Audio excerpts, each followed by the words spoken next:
Bonjour, bonsoir, ça dépend de l'ère à laquelle vous nous suivez. Je sais que vous allez bien par la compassion de Christ. Que Dieu vous bénisse énormément. Aujourd'hui, nous allons encore parler sur un thème très capital. Comment lire et interpréter la parole de Dieu. Comment comprendre. L'important, ce n'est pas seulement de lire, mais de bien comprendre ce qu'on lit. Nous connaissons tous la place que prend la parole de Dieu dans la vie d'un enfant de Dieu. Jésus dit, l'homme ne vivra pas de pain seulement, mais de toute parole qui sort de la bouche de Dieu. L'homme est tripartite, oui, mais selon son fonctionnement, l'homme a deux parties. L'homme a la partie intérieure et l'homme a la partie extérieure.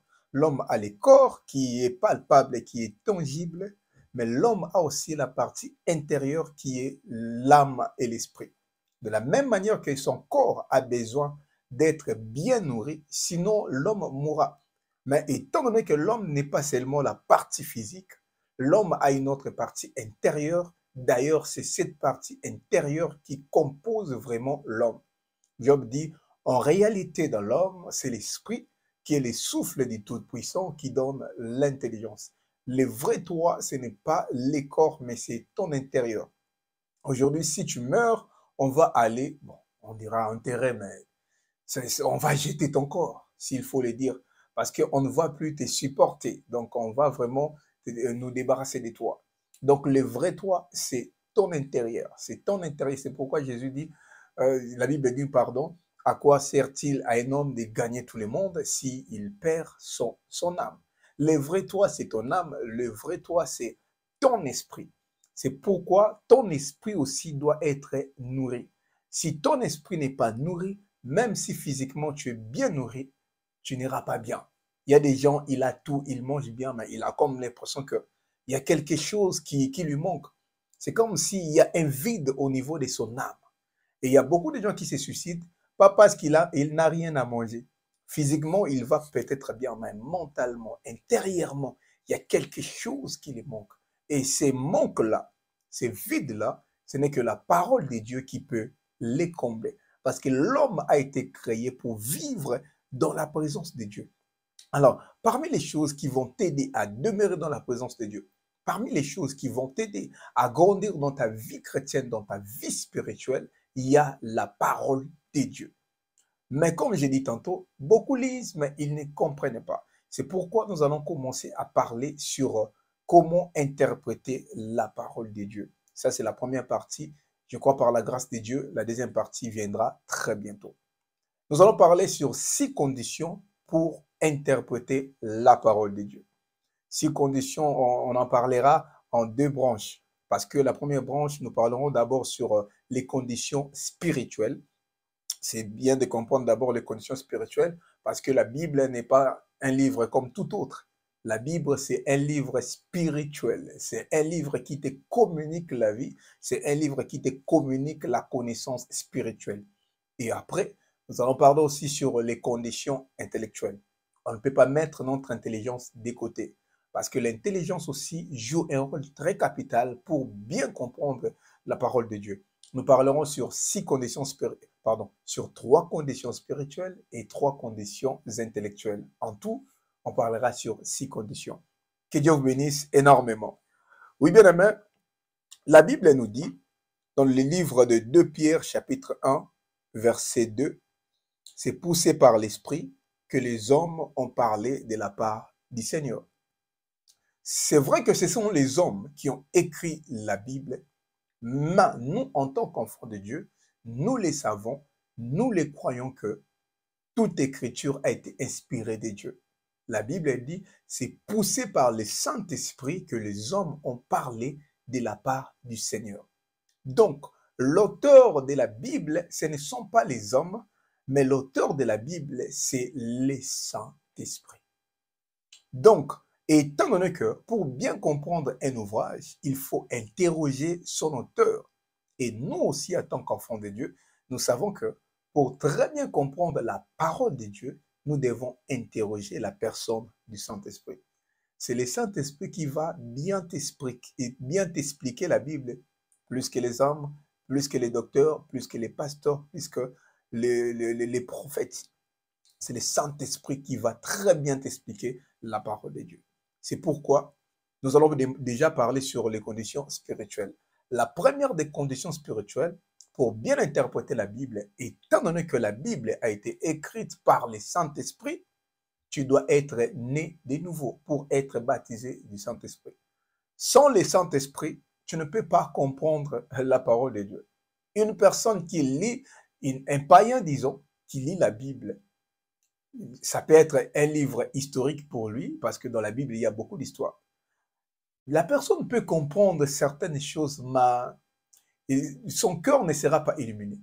Mais si cette personne naît de nouveau, il devient enfant de Dieu, il est baptisé du Saint-Esprit, la même personne ne va plus comprendre la Bible de la même manière. Pourquoi? Parce qu'il sera illuminé par le Saint-Esprit. Le Saint-Esprit, va commencer à lui expliquer les moindres détails de ce qu'il dit.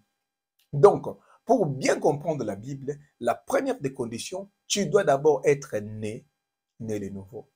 Et bien aimé, malheureusement, nous venons à l'église, mais beaucoup parmi nous, nous ne sommes pas encore nés de nouveau. On vient à l'église parce que, voilà, maman prie, papa prie, et tu viens à l'église par habitude, parce qu'à la maison, il n'y a rien. Non, on ne parle pas d'abord de ça. Tu peux venir à l'église pendant 10 ans alors que tu n'es pas né de nouveau. Tu peux venir à l'église par coutume, parce que tu as des parents qui sont chrétiens, parce que tu es issu d'une famille chrétienne, alors que toi-même, intérieurement, il n'y a jamais eu une rencontre personnelle avec Dieu. On en parlera toujours, bien aimé. Venir à l'église, ce n'est pas naître de nouveau. Te connecter pour prier ensemble avec nous, ce n'est pas ça, naître de nouveau. Naître de nouveau, c'est une décision personnelle. Quand tu nais de nouveau, on doit y avoir une vie d'avant et une vie d'après. Toi-même, tu dois nous expliquer, avant j'étais comme ça, et après, voilà comment j'ai changé. Tu ne peux pas devenir enfant de Dieu et rien ne change dans ta vie. Non, Jésus dit, c'est lui qui veut me suivre, qu'il renonce à lui-même, qu'il se charge de sa croix, qu'il me suive. Donc, lorsque tu nais de nouveau, il y a beaucoup de choses auxquelles tu dois renoncer. Tu dois porter ta croix. Et ce n'est pas facile. Il y a des gens que tu dois quitter. Il y a des amis que tu dois abandonner. Il y a des choses auxquelles tu dois renoncer. Et si tu n'as jamais perdu quelque chose, si tu n'as jamais abandonné quelque chose pour Dieu, je doute fort que tu es né de nouveau. Et pour comprendre la Bible, bien aimé, c'est lorsque tu nais de nouveau. Parce que lorsque tu nais de nouveau, tu deviens disciple du Seigneur, tu deviens la brebis du bon berger. Comme il a dit, je connais mes brebis et mes brebis aussi me connaissent. Lorsque je parle, elles entendent ma voix. C'est lorsque tu deviens la brebis du bon berger que lorsqu'il va commencer à t'expliquer des choses, tu vas comprendre facilement. Tu dois être né de nouveau pour bien comprendre les choses spirituelles. Parce que l'homme physique ne peut pas comprendre les choses spirituelles. Lorsque vous lisez le livre de Jean, chapitre 3, verset 3, comme nous avons dit autrefois, la Bible nous dit que l'homme physique ne peut pas comprendre les choses de l'esprit. Si un homme est né de nouveau, il ne peut voir ni comprendre le royaume des cieux. Jean chapitre 3, verset 3. 1 Corinthiens chapitre 2, verset 4. Mais l'homme animal ne reçoit pas les choses de l'esprit de Dieu, car elles sont une folie pour lui, et il ne peut les connaître, parce que c'est spirituellement qu'on en juge. Oui, bien aimé. Si l'homme ne naît pas de nouveau, il aura du mal à comprendre certaines choses. C'est pourquoi tu vas entendre des débats. Non, si Jésus est Dieu, pourquoi lui-même il est prié le Père? Pourquoi lui-même n'a pas dit qu'il était Dieu? Pourquoi lui-même il était aux cieux et directement, il était dans les cieux et aussi il était sur terre au même moment. Donc l'homme physique, il va essayer de comprendre les choses par son intelligence. Alors que la Bible, comme j'ai dit tantôt, c'est un livre spirituel. Donc, on ne peut pas la comprendre simplement avec l'intelligence. Il faut que le Saint-Esprit puisse t'illuminer.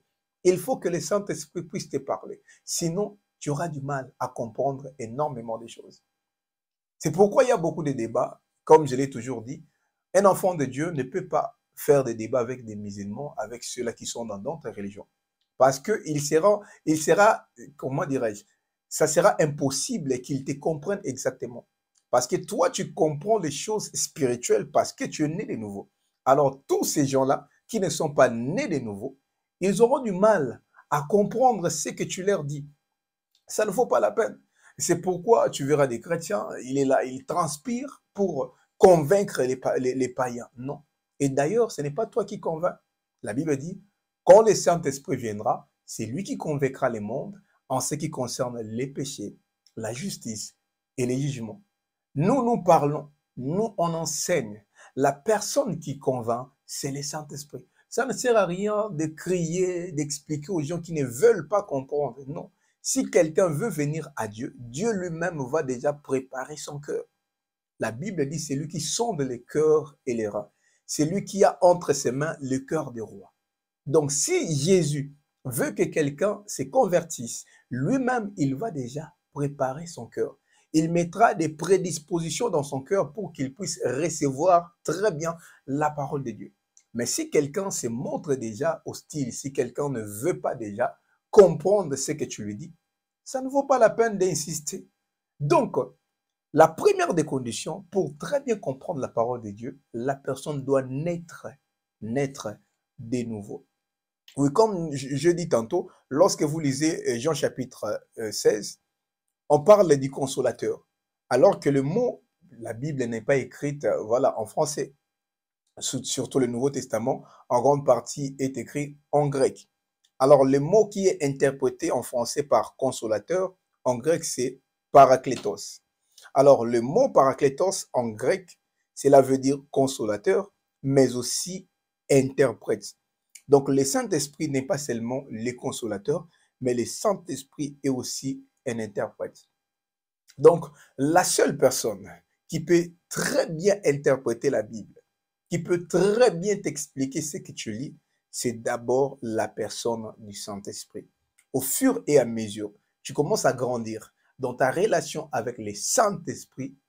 C'est au fur et à mesure aussi que tu vas commencer à grandir dans ta manière à comprendre la parole de Dieu. Il y a des jours où tu lis la Bible, tu n'arrives pas à comprendre, mais le Saint-Esprit commence à t'éclairer. Non, voilà. Essaie de lire l'autre verset. Tu comprendras. Quand on dit ça, cela veut dire ceci, cela veut dire cela. Au fur et à mesure, tu grandis dans ta relation, dans ton intimité avec le Saint-Esprit, tu vas commencer à très bien aussi comprendre, interpréter la parole de Dieu. La deuxième condition spirituelle, bien-aimé, tu dois d'abord croire que la Bible est la parole de Dieu. Dieu nous a demandé de croire. Pourquoi? Parce qu'il sait, avec l'intelligence, on sera toujours limité. Parce que si tu crois en une chose, même ton cerveau va commencer à te trouver des preuves irréfutables que ce en quoi tu crois est vrai. Et si tu ne crois pas en quelque chose, ton cerveau aussi va te chercher des preuves irréfutables que ce en quoi tu ne crois pas est faux. Donc, si tu crois que tu es, voilà, tu es un raté, si tu crois que c'est fini pour toi, si tu crois que rien de bon sortira de toi, si tu crois que toi, tu es né pour échouer, pour que les gens puissent te dominer, pour elles te maltraiter, ta vie finira toujours comme ça. Ton cerveau va t'aider avec des preuves. Et non, voilà, tu n'es vraiment rien, tu n'es moins que rien. Voilà comment t'insulter. Voilà ton père, comment il t'a abandonné. D'ailleurs, si tu étais important, comment ton père allait t'abandonner? Ton père t'a abandonné. Lui-même, il t'insultait parce que tu n'es rien. Ta maman t'a abandonné parce que tu n'es rien. C'est ça. Lorsque tu crois en quelque chose, ton cerveau va commencer à te chercher des preuves irréfutables. C'est pourquoi au fur et à mesure, tu es très intelligent. Au fur et à mesure, tu deviens vulnérable face à la dépression. Les personnes intelligentes tombent souvent dans la dépression.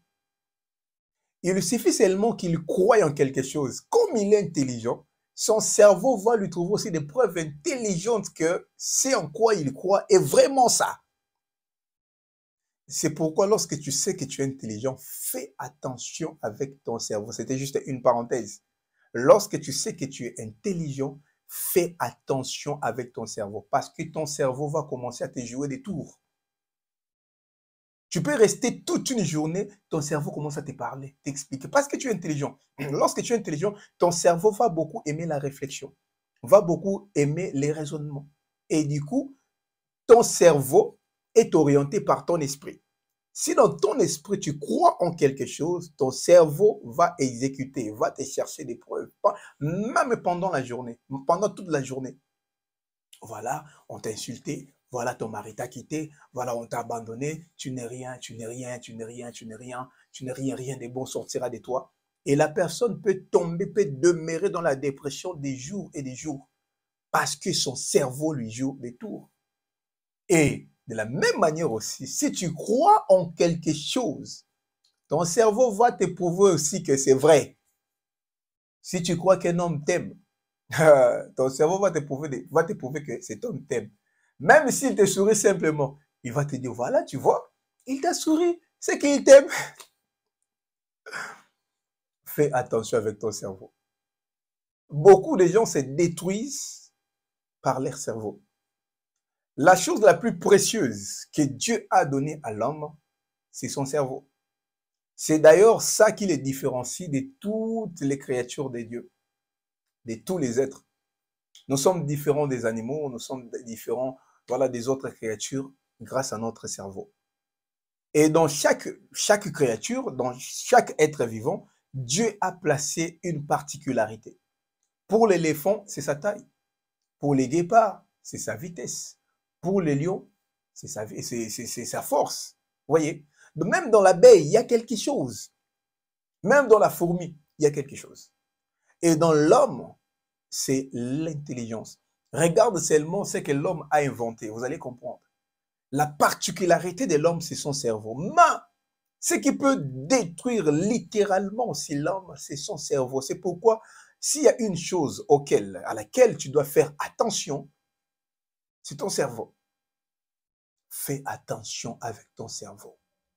C'est en quoi tu crois va te jouer des tours. C'est pourquoi on nous demande toujours d'être positif. Un enfant de Dieu doit toujours être positif. Peu importe ce que tu vois, la Bible nous recommande de marcher par la foi. Parce que avec tes yeux, tu vas te tromper. Il suffit seulement que tes yeux voient quelque chose, ton cerveau va le croire et puis c'est fini. Ton cerveau va commencer à raisonner, à réfléchir et à te trouver des preuves. C'est pourquoi la Bible dit, les justes vivra par la foi. Tu vois les contraires, mais tu continues à croire que non, je sais que mon Dieu est vivant. Mon Rédempteur est vivant, il s'élèvera même les derniers. Si tu crois en cela, même ton cerveau va te suivre. Ton cerveau suit ton esprit. Ouais, si tu crois que je ne suis pas appelé à finir dans la bassesse, oui, ton cerveau va commencer à te trouver des solutions. Non, toi, tu ne finiras pas comme ça. Tu peux faire ça, oui. Regarde ton intelligence, regarde ta beauté, regarde ce que Dieu t'a donné. Tout le monde n'a pas ça. Ce n'est pas en vain que Dieu t'a donné ça. C'est vrai que tu manques beaucoup de choses, mais tu as aussi beaucoup de choses bénies. Regarde-toi très bien.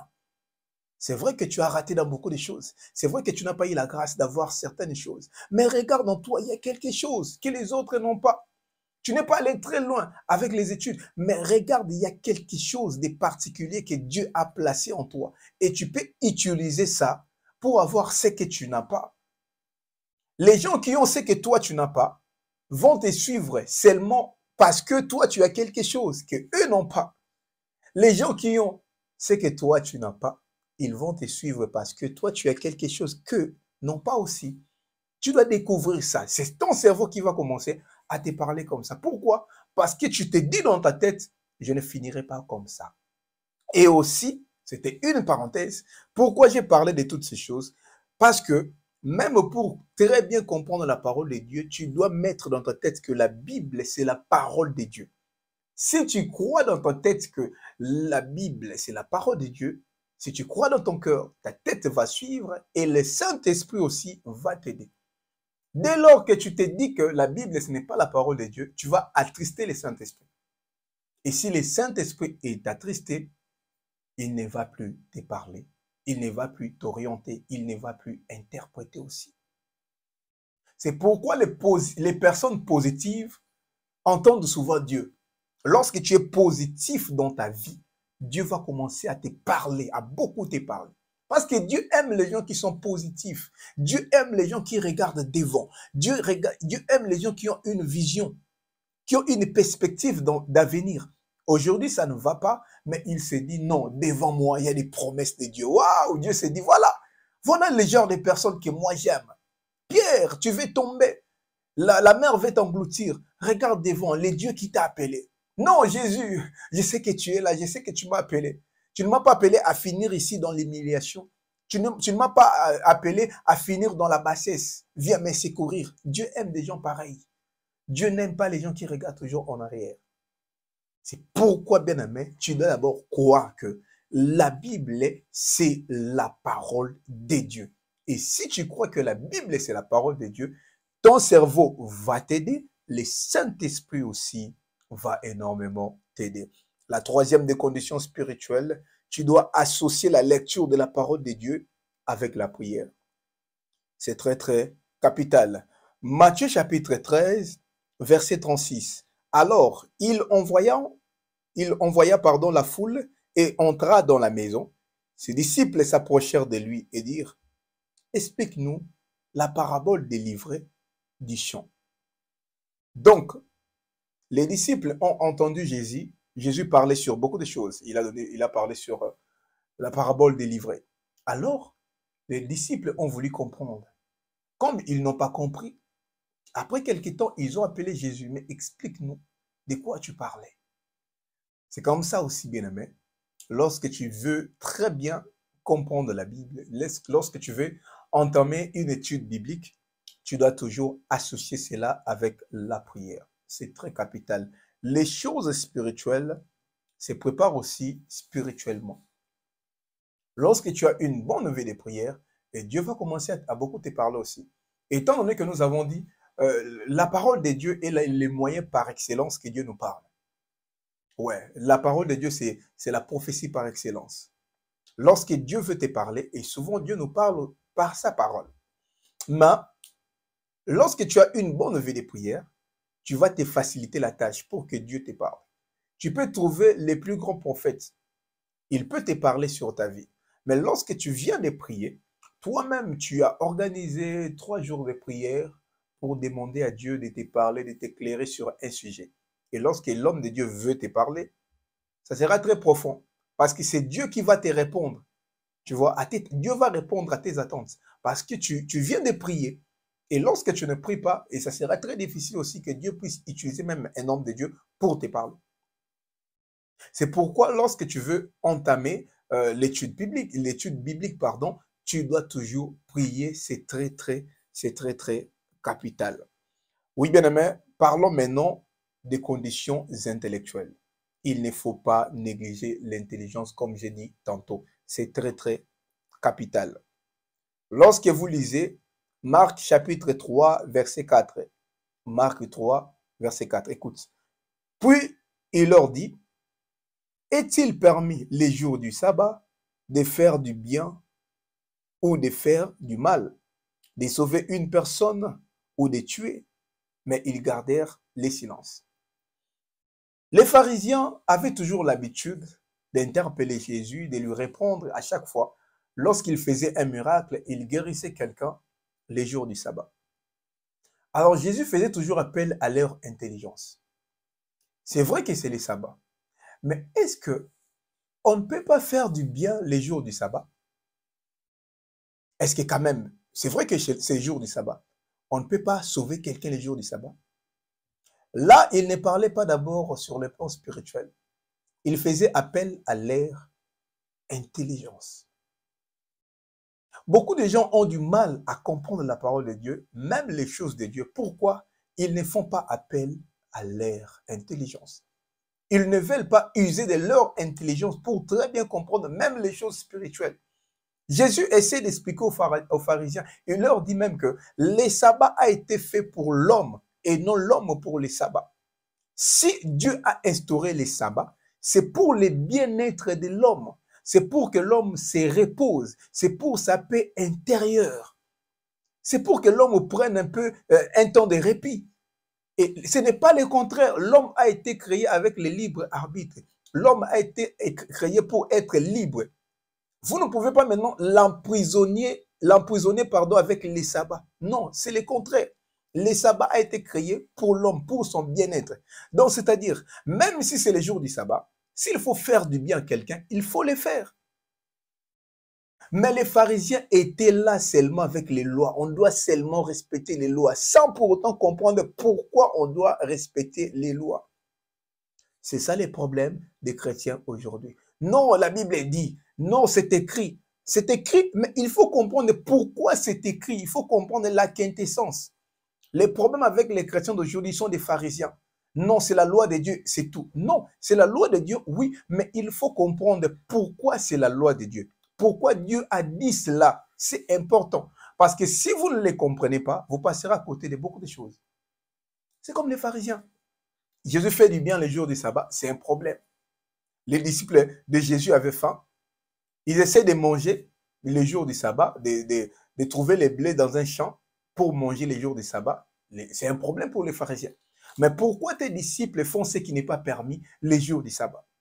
Mais Jésus leur dit, mais attendez, ce n'est pas parce que c'est les sabbats que les gens ne peuvent pas manger lorsqu'ils ont faim. Les sabbats étaient faits pour l'homme, pour son bien-être. Donc, c'est-à-dire, c'est les sabbats, mais pour son bien-être, s'il faut manger, il doit manger. Mais les pharisiens étaient là avec les lois. C'est écrit. Moïse a dit, sans pour autant comprendre. Ils ont même envoyé un jour des gens pour demander à Jésus, pourquoi les disciples des gens jeûnent? Pourquoi les pharisiens jeûnent? Mais tes disciples ne jeûnent pas. Jésus leur explique quelque chose de très capital. Il leur dit, pourquoi les amis de l'époux vont jeûner? Parce que leur époux est déjà avec eux. Pendant que leur époux est avec eux. Les jours où l'époux leur sera ôté, ils jeûneront. Jésus voulait leur dire, s'il faut jeûner, on jeûne pour développer notre intimité avec Dieu. Et si mes disciples doivent jeûner, c'est pour notre intimité. Pendant que je suis avec eux, pourquoi ils vont jeûner? Parce que je suis déjà là. Mais les jours où je ne serai plus là, c'est par là qu'ils vont commencer à jeûner. Vous jeûnez pourquoi? Seulement par habitude, seulement par coutume. Tu peux pourquoi? Parce qu'on a beaucoup de combats, parce que je vais dormir, parce que je viens de me réveiller. C'est ça les problèmes. Tu dois comprendre pourquoi tu jeûnes, pourquoi tu pries, pourquoi tu donnes à Dieu, pourquoi tu sais. Même lorsque tu donnes ta dîme, tu dois comprendre pourquoi. Sinon, tu feras beaucoup de débats. Non, j'ai entendu un pasteur a dit. C'est ça les problèmes. Tu seras emporté par toutes sortes de vents parce que toi-même, tu ne comprends pas ce que tu fais. Tu ne comprends pas la quintessence de ce que tu fais. Tu dois mettre ton intelligence, même pour les choses de Dieu, tu dois mettre ton intelligence pour comprendre pourquoi on donne la dîme. Abraham a donné la dîme alors qu'il n'y avait pas la loi, il n'y avait pas la Bible, il n'y avait pas la loi, il n'y avait pas la Bible, et Moïse n'existait pas. Personne ne lui a dit, donne ta dîme. Abraham l'a fait. Alors lorsque vous dites que non, c'est la loi, Abraham n'était pas sous la loi. Vous voyez maintenant? Il faut comprendre, si tu comprends, on dit, là où le but d'une chose est méconnu, il s'est fait beaucoup d'abus. Tu dois comprendre ce que tu fais. Tu verras aussi Luc chapitre 14, verset 28. Luc 14, verset 28. Car lesquels de vous, s'il veut bâtir une tour, ne s'assit d'abord pour calculer la dépense et voir s'il a de quoi la terminer? C'est Jésus qui leur parle. Il dit, lesquels? Car lesquels de vous, s'il veut bâtir une tour, ne s'assit d'abord pour calculer la dépense et voir s'il y a de quoi la terminer? Jésus faisait toujours appel à l'intelligence. On parle des choses spirituelles. La Bible, c'est un livre spirituel, mais il faut user aussi de son intelligence. C'est pourquoi, bon, ça c'est d'après moi. Moi, pour valider un homme de Dieu, ce n'est pas d'abord parce qu'il prêche bien, parce qu'il parle là, parce qu'il prophétise, non. Moi, c'est d'abord son état émotionnel, son état psychologique, son sens des jugements. Un pasteur peut très bien prêcher, peut très bien prophétiser, mais il peut séparer des familles. C'est pourquoi il y a des familles qui sont divisées à cause des pasteurs. Les pasteurs n'ont pas un bon sens de jugement. Lui-même, il a du mal à très bien réfléchir. Il prêche, mais quand tu essaies d'analyser ce qu'il dit, ce n'est pas correct. Ce n'est pas correct. Jésus faisait toujours appel à l'intelligence. L'apôtre Paul dit dans 1 Corinthiens chapitre 10, verset 15, « Je parle comme à des hommes intelligents. Jugez vous-même ce que je dis. » Il dit, je parle comme à des hommes intelligents. Jugez vous-même ce que je dis. 1 Thessaloniciens chapitre 5, verset 21. « Mais examinez toutes choses, retenez ce qui est bon. » Examinez toutes choses, retenez ce qui est bon. Même pour la prophétie, on nous demande d'examiner et de retenir ce qui est bon. C'est-à-dire, même dans les choses de Dieu, on a besoin de l'intelligence, c'est important. Donc, tu ne dois pas négliger les études, tu ne dois pas négliger les formations, tu ne dois pas négliger l'intelligence. Pour comprendre la parole de Dieu, tu dois user aussi de ton intelligence. Oh non, porter les pantalons, c'est un péché. C'est écrit où? La Bible parle de l'accoutrement de l'homme, pas de pantalon. Maintenant, lorsque toi tu vis au Canada, ta femme va porter le pagne, mais il faut aussi réfléchir. Donc, si aujourd'hui tu te maries, ta femme porte ton t-shirt, c'est un péché. Donc, dis-moi, non, oui, donc lorsque tu te maries aujourd'hui, ta femme porte ta culotte, c'est un péché. Mais à vous-même. Hein? Il faut réfléchir aussi, il faut réfléchir avant de comprendre certaines choses. Tu verras les gens avec les débats, non, voilà, la femme ne peut pas porter un pantalon, nanani, nanana. Non, bien aimé, il faut aussi utiliser ton intelligence. On parle de l'accoutrement de l'homme. Même dans l'accoutrement de l'homme, il faut comprendre l'idée qui est cachée derrière.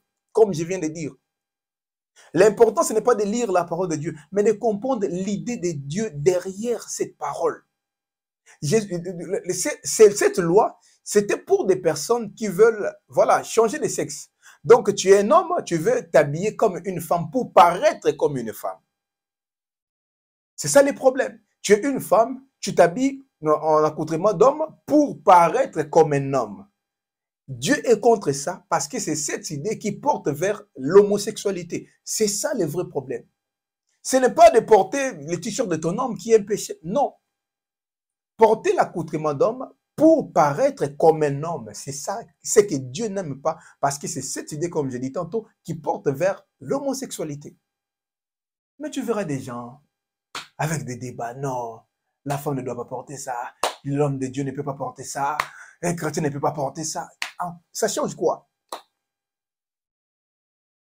Bon, je peux même vous choquer. Je suis désolé. Je ne le ferai pas. Moi, je ne le ferai pas personnellement parce que je ne vais pas heurter la sensibilité des gens. Mais pour moi, ça ne me dit rien. Vous pensez que si aujourd'hui je mets une ligne ici, je ne serai plus consacré. Le Saint-Esprit va partir simplement parce que tu prends une gilette, tu mets une ligne sur les cheveux, puis le Saint-Esprit va partir. Mais nous, on veut rester sur ça. Donc, comme l'homme de Dieu, il est simple, il parle comme un agneau, il est doux. C'est comme ça, vous vous faites tromper. Vous verrez quelqu'un avec une belle apparence, alors que c'est un aventurier tout à fait. Mais les gens lui font confiance. Pourquoi? Parce qu'il parle comme un agneau. Oh, peuple de Dieu. Oh, bien-aimé dans les seigneurs. Alors que c'est quelqu'un qui est méchant, qui escroque les gens, qui sort avec les femmes d'autrui. C'est quelqu'un qui est méchant, qui est prêt même à empoisonner les autres. Mais avec une belle apparence, oh bien-aimé. Voilà. On est prêt à négliger certaines personnes. On est prêt à s'en passer de certaines personnes simplement parce que il a mis une ligne ici, c'est un aventurier. Bon, c'est vrai que moi, je ne le ferai pas pour plusieurs raisons, mais ce n'est pas dit. Si quelqu'un le fait, si quelqu'un le fait, qu'il est forcément dans les faux. Moi, en tout cas, moi, ce n'est pas ça. Vous voyez, il faut un peu utiliser son intelligence, même pour comprendre les choses de Dieu. C'est important d'utiliser son intelligence. Lorsqu'on écrivait la Bible, il n'y avait pas de chapitres, il n'y avait pas de versets. Les chapitres et les versets, ce sont les théologiens qui l'ont placé juste pour question de référence. Donc, par exemple, le livre des 1 Corinthiens, c'était vraiment une lettre que l'apôtre Paul écrivait à l'église qui est à Corinthe. Heureusement, moi j'étais en Grèce, j'ai vu la Corinthe. Le livre des 1 Thessaloniciens, l'apôtre Paul écrivait à l'église qui était à Thessalonique, qui est en Grèce. Heureusement, c'est moi, j'étais là. Ce sont des villes qui existent. C'était des lettres que l'apôtre Paul écrivait généralement pour fixer des problèmes. Vous voyez? Par exemple, pour le viande sacrifiée aux idoles, faites ceci, faites cela. J'ai entendu au milieu de vous, il y a l'impudicité. Faites ceci, faites cela, que chacun puisse avoir son norme pour éviter l'impudicité. Et voilà, voilà. Donc, l'apôtre Paul fixait des problèmes qui étaient dans ces églises-là. Donc, toi, tu ne peux pas venir prendre un verset et l'expliquer comme bon te semble. Non! Tu dois utiliser ton intelligence. C'est comme aujourd'hui, on t'envoie une vidéo où moi, je suis en train de dire « j'aime le diable ». Et quelqu'un te dit, voilà, vous voyez votre berger, l'homme là que vous suivez. Voilà, dans cette vidéo, il dit qu'il aime les diables. Toi, tu es intelligent, non? Tu vois vraiment, c'est mon visage. Tu vois, ce n'est pas vraiment les montages. Mais pourquoi il peut dire ça? Alors que moi, je le connais, c'est un homme de Dieu qui est sérieux. Je ne pense pas qu'il peut dire ça. Non. Il faut d'abord vous me trouver l'intégralité de cette vidéo. Je dois comprendre qu'est-ce qui lui a poussé de dire ça. Peut-être il racontait une histoire. C'est ça maintenant, l'intelligence commence à jouer. Tu veux savoir, c'était à quelle occasion, j'ai développé quel sujet, j'ai parlé d'abord de quoi, c'était quel jour, c'est ça l'intelligence. Il faut faire aussi la même chose avec la Bible. Qui a d'abord dit ça? La femme doit apprendre en silence. Dans l'assemblée des saints, la femme n'a pas droit à la parole. Voilà, voilà, voilà, voilà, voilà. Qui a dit ça? L'apôtre Paul. Il a dit ça à qui? Pourquoi il les a dit? C'est là. C'est important de comprendre cela. Sinon, tu vas tordre l'essence de la parole de Dieu. Tu dois comprendre d'abord. Et aussi, il y avait des problèmes. Il faut savoir pourquoi il a fixé d'abord quel problème. C'était quoi les problèmes pour qu'il leur dise? C'est là. C'est comme ça maintenant que tu vas commencer à comprendre. Ah, ok, il y avait tel problème. C'est pourquoi il a dit ça ici. Mais dans d'autres épîtres, il n'a pas parlé de cela. Parce que ici, il y avait un problème. Ah, c'est comme ça maintenant que tu vas commencer à très bien interpréter la parole de Dieu. Et non seulement tu prends un verset, tu lui expliques comme bon te semble. Non, non. C'est pourquoi aujourd'hui, on a beaucoup de doctrines, beaucoup de religions, beaucoup d'églises. Chacun veut parler comme il veut. Chacun explique comme il veut. Pourquoi? Parce que les gens ne veulent pas comprendre avec l'intelligence. Et vous allez vous demander comment faire cela. Dans chaque livre de la Bible, il faut acheter une bonne Bible. Dans chaque livre de la Bible, il y a l'introduction. On explique la vie de l'auteur. On explique dans quelles circonstances l'auteur a écrit ses livres et pourquoi il s'est adressé à qui et pourquoi il aura écrit cet épître. Mais toi, comme tu n'aimes pas la Bible, d'abord, tu as du mal à la lire. Et pour lire l'introduction, c'est la partie que tu sautes. L'introduction, tu commences directement au premier chapitre. Pourquoi? Parce que tu n'aimes pas lire. Alors que cette introduction-là est très capitale. C'est très capital. C'est pourquoi, lorsque tu tombes sur voilà, une partie de la vidéo, tu demandes toujours de suivre l'intégralité pour comprendre les tenants et les aboutissants. Toi, tu ne peux pas seulement suivre une vidéo de 30 secondes pour comprendre ce dont la personne était en train de parler. C'est impossible. Et aujourd'hui, on a l'Internet, les gens coupent des morceaux. Tu parlais ici de quoi, je ne sais pas. On coupe seulement 30 secondes, on balance sur les réseaux et les gens commencent à se moquer de toi. Mais ça, c'est quel enseignement ça? Ça, ce sont des hérésies. Tu ne sais pas de quoi on parlait. Suis d'abord l'intégralité pour très bien comprendre. Il y a une sœur qui m'a écrit, je pense qu'elle suit aussi cette vidéo parce qu'elle est toujours là. Elle a suivi une de mes vidéos, donc j'avais coupé un morceau que j'avais tiré d'un enseignement que j'avais donné sur YouTube. Je l'ai partagé sur Instagram. Bon, je ne sais pas si c'était une mauvaise partie, je ne sais pas. Mais elle a compris à sa manière. Elle m'a écrit, mais pourquoi tu peux dire ça? Ce n'était pas vraiment bon. Voilà, moi, je te connais, je te suis depuis des années. C'est vrai que je ne t'ai jamais écrit, mais j'aime énormément ce que tu fais, ce que tu dis. Mais ça, voilà, ce n'est pas vraiment comme d'habitude. J'essaie de lui expliquer, elle ne comprend pas. J'essaie de lui expliquer, mais oui, je comprends même, je comprends même. Je dis, ok, c'est bon. Je t'envoie seulement l'intégralité de la vidéo, essaie de suivre. Je lui envoie l'intégralité, les liens pour suivre l'intégralité sur YouTube. Je vous dis, lorsqu'elle a suivi la vidéo, elle m'écrit après, elle me dit, waouh, tu as parlé de ma vie. Tu as parlé de ce que j'entends, c'est ce que je voulais vraiment entendre. C'est ce qui me manquait, ce que tu as révélé, c'est vraiment ce qui me manquait dans ma destinée. J'ai dit, voilà. Elle me dit, j'ai béni vraiment Dieu pour cet enseignement. Alors qu'elle était prête à négliger cette partie.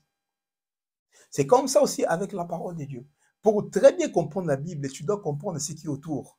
Les gens ont même du mal pour lire tous les chapitres, pour comprendre. Je vous dis, lorsqu'on écrivait la Bible, il n'y avait pas de chapitres, il n'y avait pas de versets.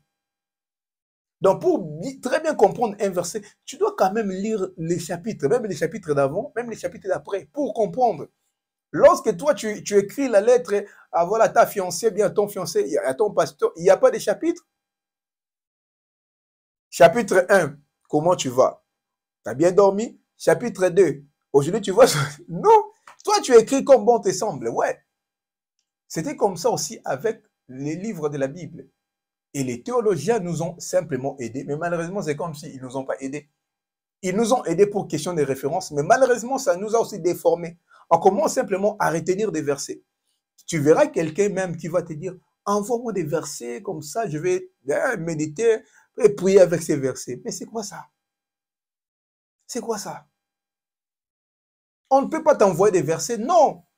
Toi-même, tu dois lire pour comprendre d'abord la profondeur de ces versets. Lorsque David dit, l'Éternel est mon berger, je ne manquerai de rien. Il traversait quel moment? C'était quand? C'était pendant qu'il était berger ou bien pendant qu'il était déjà roi? Le simple fait de comprendre seulement quand est-ce que David parlait de ces psaumes, ça va te donner déjà une autre inspiration. Tu vas déjà très bien comprendre. C'est pourquoi on lit la Bible, on médite sur la Bible et on fait une étude biblique. C'est trois choses différentes. Lorsque tu lis la Bible, et c'est important, tu dois d'abord lire pour comprendre. Et pour ce faire, tu as besoin d'un dictionnaire français. Et parfois, ce qui nous complique, ce n'est pas d'abord les révélations, non. C'est les français. Cherche un dictionnaire français pour très bien comprendre d'abord les textes lui-même. Et aussi, il faut avoir plusieurs versions des Bibles. Vous comprenez? Comment interpréter la Bible? Il faut, pour très bien comprendre avec l'intelligence, il faut avoir les dictionnaires. Les dictionnaires français d'abord, pas les dictionnaires bibliques. Les dictionnaires français d'abord. Ou soit, tu cherches la Bible à ta langue maternelle. Aujourd'hui, par la grâce de Dieu, il y a les Bibles en lingala, les Bibles en tsholuba, en swahili, voilà. Cherche la Bible en ta langue maternelle pour ne pas te compliquer la tâche. Et il y a pas comme je me souviens encore de ces pasteurs qui a vu un de ses fidèles qui avait une Bible en anglais. Il dit, toi, la Bible d'abord pour la comprendre en français, c'est très compliqué. Mais toi, tu viens encore avec une Bible en anglais. Il dit à son pasteur, non, moi je veux simplement apprendre l'anglais. Non, non, non, non, non, non, je ne veux plus de cette Bible en anglais ici. Trouve-moi une Bible en français. Parce que la Bible est déjà très compliquée. Donc, simplement pour dire, il faut un dictionnaire français. Après, un dictionnaire biblique. Oui, il y a aussi des dictionnaires bibliques. Parce que les mêmes mots, il y a certains mots qui ont perdu leur sens en français, ou bien qui ne s'emploient plus en français. Les mots comme bien-aimé. J'aime souvent utiliser ces mots. Voilà, je dois arrêter, pardon. Bien-aimé, voilà, j'aime beaucoup ces mots. Les mots bien-aimés en français, ça ne s'emploie plus. Parce que lorsqu'on a écrit la première version de Bible, voilà, la première version, parce que la version du second, c'est une ancienne version, mais ce n'est pas la première version traduite de la Bible. Mais c'était en 1910, si je ne me trompe pas. Et c'est un peu d'imaginer les Français de 1910. Ce n'est pas le même français. Il y a beaucoup de changements grammaticaux, syntaxiques, et ainsi de suite. Donc, le français a évolué, mais la Bible a gardé le même français. Et du coup, certains mots ne s'emploient plus. Donc, pour comprendre l'essence de certains mots de la Bible, il faut avoir les dictionnaires bibliques. Les mots comme, voilà, la charité, les mots comme bien-aimé, comme j'ai dit tantôt, les mots comme tempérance, vous voyez, Aujourd'hui, c'est la maîtrise de soi. Jadis, on parlait de la tempérance. Donc, il y a beaucoup de choses qui ont changé. Et c'est pourquoi tu dois avoir un dictionnaire français, tu dois avoir un dictionnaire biblique et tu dois avoir aussi plusieurs versions des Bibles. C'est important pour très bien comprendre ce dont on parle. Vous voyez, parfois, il y a beaucoup de... Bon, on en parlera plus tard. On en parlera plus tard, pas aujourd'hui. Il y a beaucoup de débats autour d'un verset. Il suffit simplement de lire ces versets par plusieurs versions des Bibles et tu vas facilement comprendre. Il faut avoir la version que nous tous nous utilisons, la version Louis II, mais il faut aussi avoir Parole de vie, français courant. Même ces deux versions déjà là suffisent pour que tu comprennes très bien. Et aussi, il faut avoir, si possible, comme on dit, les commentateurs bibliques. Les commentaires bibliques, pardon, c'est important. Parce qu'il y a certaines choses, pour très bien comprendre, il faut qu'on t'explique. Il y a certains versets qui peuvent t'embrouiller. Jésus dit, je ne suis pas venu pour apporter la paix, mais l'épée. Je suis venu pour que, voilà, comment on dit encore, la belle-mère se sépare de la belle-fille, le père se sépare de son fils. Ces versets troublants. Je me suis dit, mais Jésus est venu pour séparer la famille des gens. Mais ça, c'est quel évangile, ça? Peut-être ces gens-là qui disent que la Bible, ce sont les Blancs qui nous les a envoyés, ils ont raison. Comment il peut dire qu'il est venu n'est pas pour apporter la paix, mais pour apporter l'épée, pour diviser la famille? Oh, mais c'est de quoi il parle ici?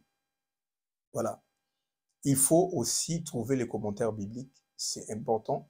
Les commentaires bibliques, tu peux les trouver sur Amazon, voilà, sur les maisons où on vend des Bibles. Les commentaires bibliques sont très, très importants aussi pour toi. Pourquoi? Pour très bien comprendre la Bible. Donc, je pense que vous m'avez très bien compris. Et la deuxième, là, on a parlé sur la première condition intellectuelle. Nous avons dit il faut user de son intelligence. Il faut mettre son intelligence pour bien comprendre la Bible. La deuxième condition, il ne faut pas craindre l'effort. On va aller rapidement. Pourquoi il ne faut pas craindre l'effort? Pour devenir médecin, pour devenir avocat, on est prêt à sacrifier 10 ans d'études, 15 ans d'études pour devenir médecin. Mais pour acquérir la connaissance la plus importante de notre vie sur Terre, tu as du mal pour mettre ton temps dessus. Non, Dieu va m'aider, je vais seulement comprendre. Non! Tu dois fournir beaucoup d'efforts aussi pour comprendre la Bible. J'ai dit, il faut lire. Lire pour comprendre. Oui, lire pour comprendre les français. Il faut méditer.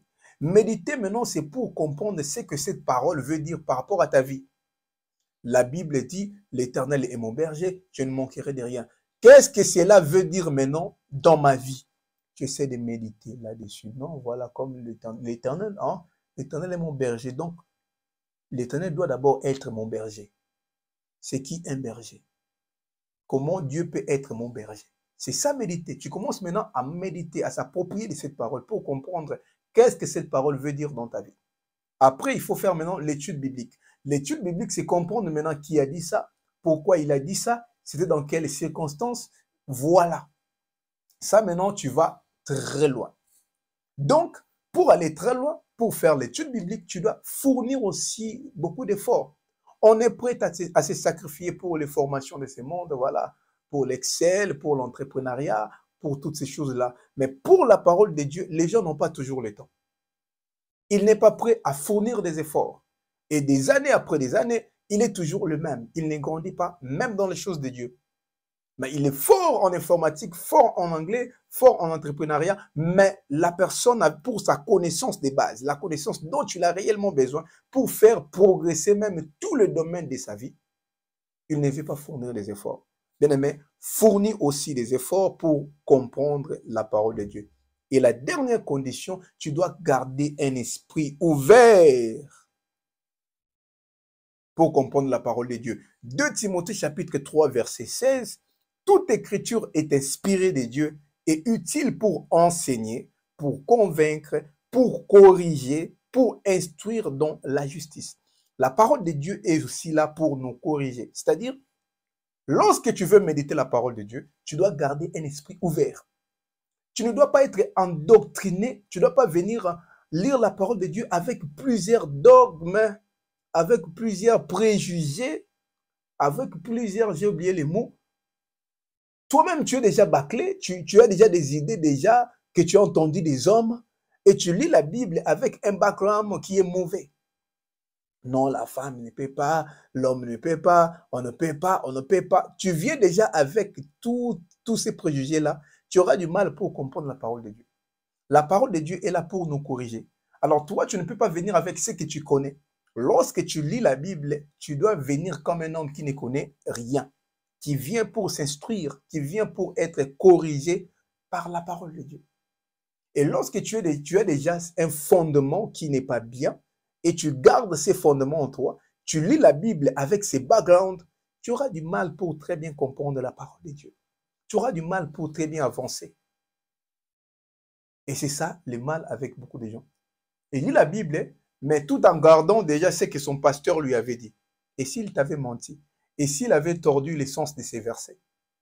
Toi-même, tu dois ouvrir grand les yeux. Tu dois avoir un esprit ouvert pour comprendre par toi-même.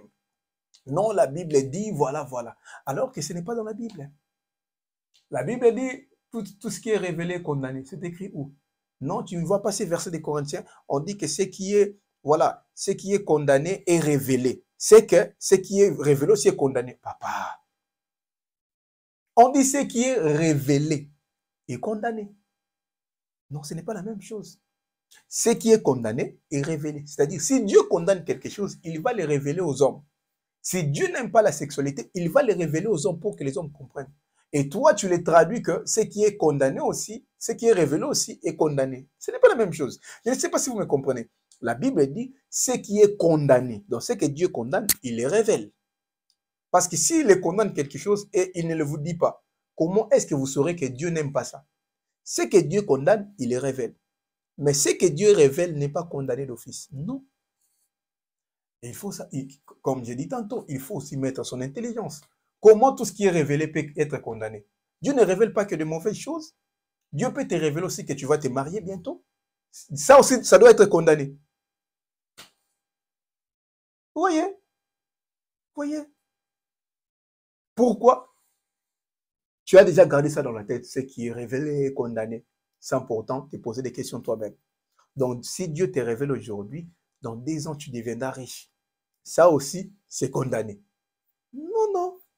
Fais attention. Si Dieu te révèle quelque chose, va prier. Oh non, comme Dieu m'a déjà révélé, c'est condamné. C'est écrit où? Tant qu'on va te bouffer, ça sera condamné. Non. Ce qui est révélé n'est pas condamné. Ce qui est révélé, ça te demande d'aller prier.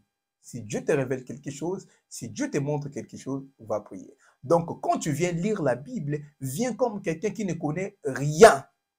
Et non comme quelqu'un, comme les crépidarianistes, les gens qui connaissent tout, qui ont toujours des avis, même sur des sujets auxquels ils n'ont pas de compétences. Mais c'est qui connaît tout. Non, ce n'est pas comme ça lorsque tu veux très bien comprendre la parole de Dieu.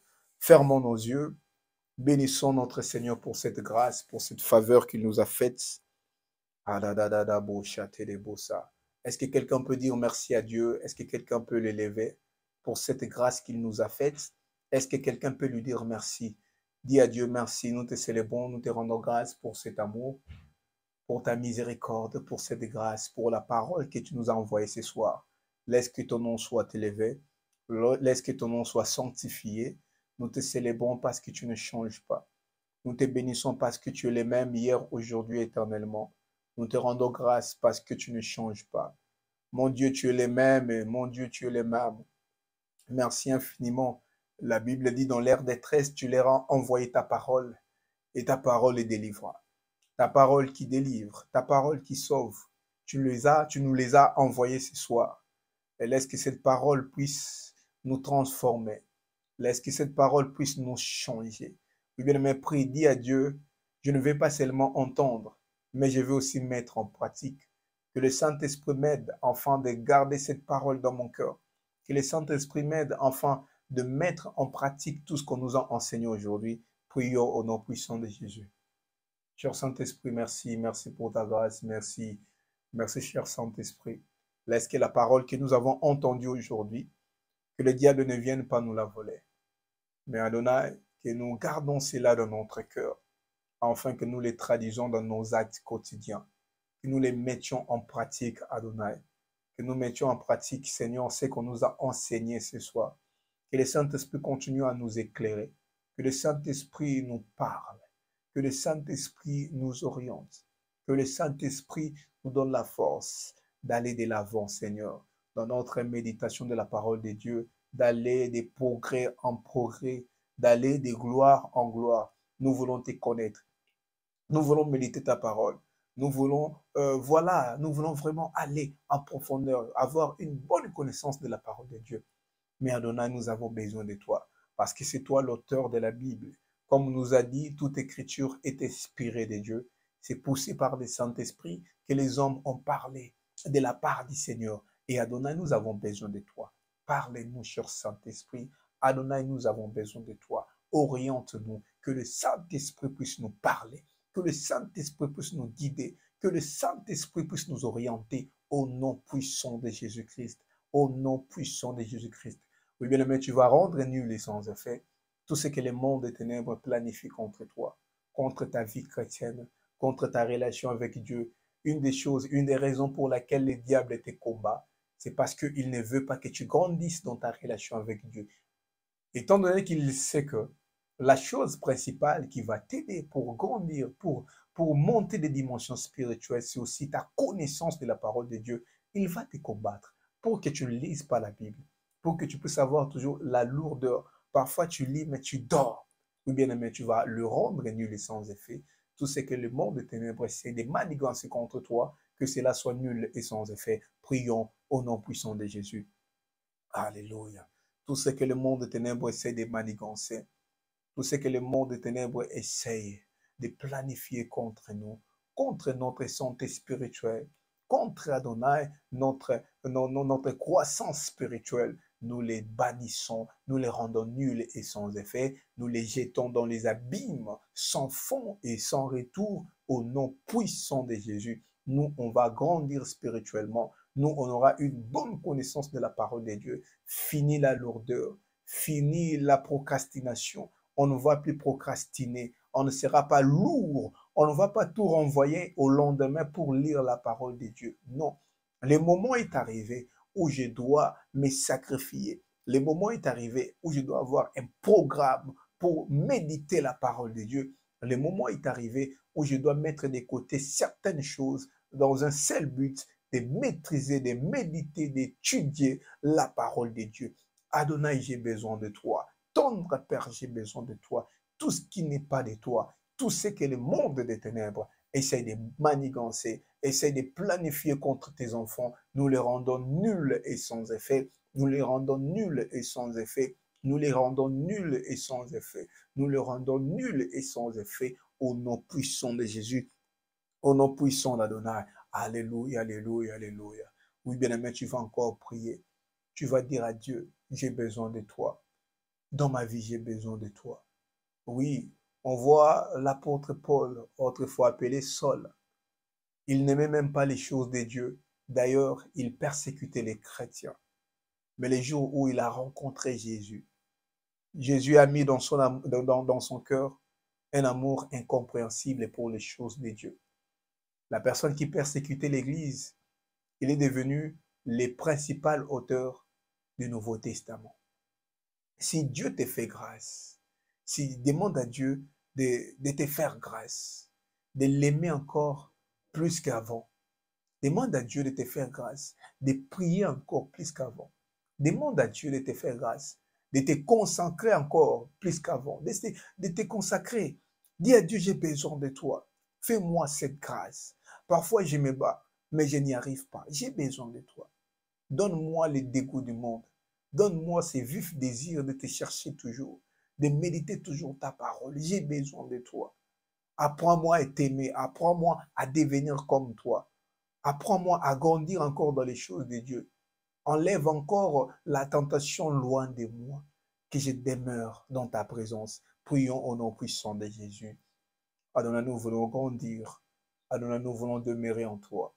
Adonai, nous voulons encore aller plus loin dans notre marche avec toi. Nous voulons aller encore plus loin avec toi, Jésus. Nous voulons demeurer dans ta présence. Adonai, nous voulons encore être comme toi. Nous voulons te ressembler, Jésus. Adonai, nous avons besoin de toi. Donne-nous encore ces vifs désirs. La Bible dit, le cœur des rois est entre tes mains. C'est toi qui sondes les cœurs et les reins. C'est toi qui crées les vouloirs et les faire dans l'homme. Adonai, c'est toi qui crées les vouloirs et les faire dans l'homme. Crée en moi ces vouloirs. Crée en moi ces désirs de te chercher même pendant la nuit, de couper les sommeils pour te chercher, de demeurer toujours dans ta présence. Que je mette de côté aussi certains programmes simplement pour te parler, simplement pour méditer ta parole, simplement pour trouver du temps pour nous, même au milieu de la pagaille. Adonai, j'ai besoin de toi. Tendre Père, j'ai besoin de toi. Adonai, j'ai besoin de toi. Aide-moi. La Bible dit, sans toi, nous ne pouvons rien faire. Sans ton esprit, on ne peut rien faire. Sans ta puissance, on ne peut rien faire. Ce n'est ni par la force, ni par la puissance, mais rien que par ton esprit. Nous avons besoin de toi, cher Saint-Esprit de Dieu. Adonai, nous voulons grandir. Dans notre intimité avec toi, nous voulons grandir. Nous t'aimons, tendre Père. Nous te désirons, tendre Père. Nous t'aimons, tendre Père. Nous te désirons, tendre Père. Nous voulons être comme toi. Nous voulons être comme toi tu veux. Nous voulons être là où toi tu veux. Au nom puissant de Jésus, au nom puissant d'Adonai. Merci tendre Père. Merci pour ton amour. Merci pour ta grâce. Nous bénissons tous celui qui était connecté ce soir. Bénis l'œuvre de ses mains. Bénis sa famille. Bénis tout ce qu'il entreprend au nom puissant de Jésus. Que ta main puissante et agissante soit sur sa vie. Au nom puissant de Jésus. Amen. Amen, amen. Amen, amen. Amen, amen. Juste une minute pour le communiquer. Que Dieu vous bénisse énormément. Nous allons continuer avec notre thème, comment lire et comprendre la parole de Dieu. Juste vous rappeler que la semaine prochaine, nous allons déjà commencer avec notre retraite. Ça sera, ça va commencer du mercredi 24 au vendredi 26 mai. Ça sera 3 jours, mercredi 24, jeudi 25 et vendredi 26 mai. Donc, vous-même, vous savez comment Dieu nous a visité encore la fois passée pendant notre retraite de notre Père. On va encore l'organiser ces mois, comme nous avons dit. Ça sera un programme mensuel, tous les mois. On va commencer à respecter ces programmes. Alors, pour ces mois de mai, ça va commencer les mercredis prochains pour finir le vendredi prochain. Je pense déjà que les lundis, on aura déjà des affiches qu'on va partager et tous les détails sur le jeûne. Que Dieu vous bénisse énormément pour ceux qui nous viennent pour la première fois, pour ceux qui se sont connectés seulement aujourd'hui. Vous verrez les liens de notre groupe WhatsApp dans la description de cette vidéo. Vous allez intégrer les groupes et avoir beaucoup de programmes dans les groupes. Que Dieu vous bénisse énormément et on se voit les lundis. Bye bye, bonne soirée à tout le monde.